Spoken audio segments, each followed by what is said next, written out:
that same afternoon, during rush hour, a second and even more violent quake had claimed 3 more lives and caused dozens more serious injuries.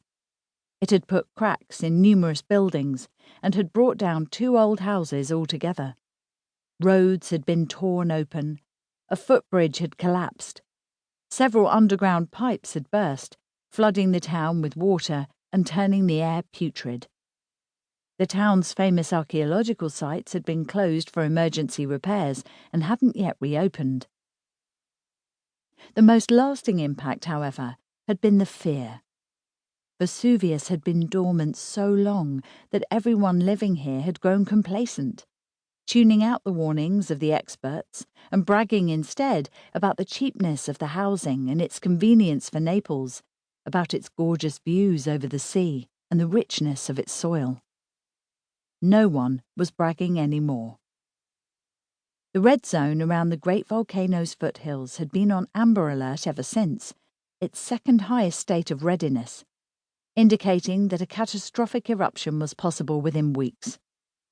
But everyone knew that was nonsense. Volcanoes weren't expectant mothers waiting patiently for their due dates.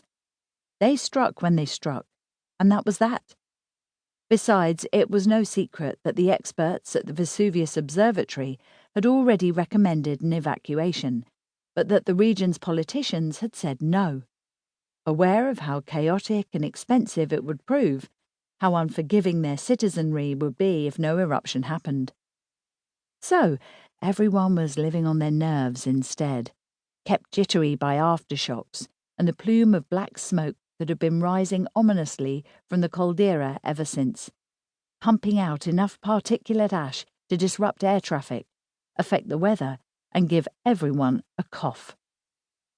Every evening, tucking their children into bed, parents would fret that tonight might be it. Every morning, setting off for work after another sleepless night, nerves were that little bit more frayed and tempers that much shorter. "The fuck you park there for, you moron?" yelled the bearded man in the silver van, honking and shaking his fist. "Get out of the bloody way!" Lucia Conta was a librarian with a librarian's sense of decorum. But she was a Neapolitan too, and had her dignity to think of. She buzzed down the rear window of the Ford Discovery, therefore, to return some fire. "Get lost, asshole!" she shouted.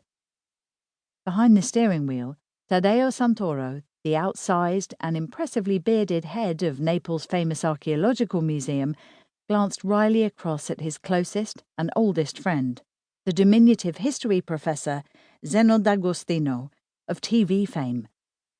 "Our city's most distinguished papyrologist, don't you know?" he murmured. "You're the one who parked in the middle of a junction," grumbled Lucia. "What choice did I have?" replied Taddeo, shrugging at the gridlocked traffic. But at last there was movement ahead, allowing them to roll far enough forward for the van driver to squeeze by behind and speed off with a final rude gesture. Then traffic congealed once more. Taddeo turned to Lucia.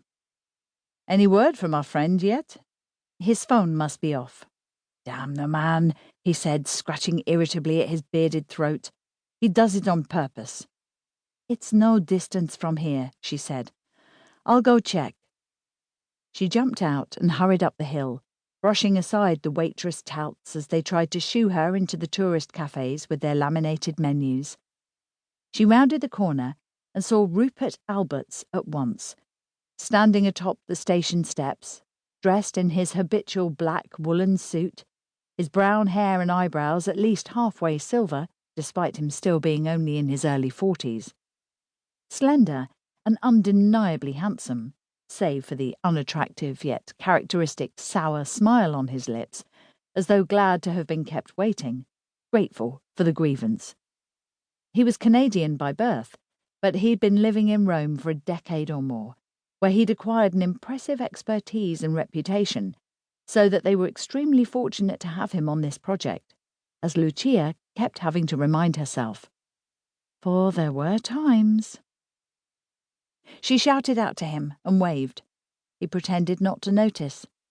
She drew closer and called out again, leaving him no choice.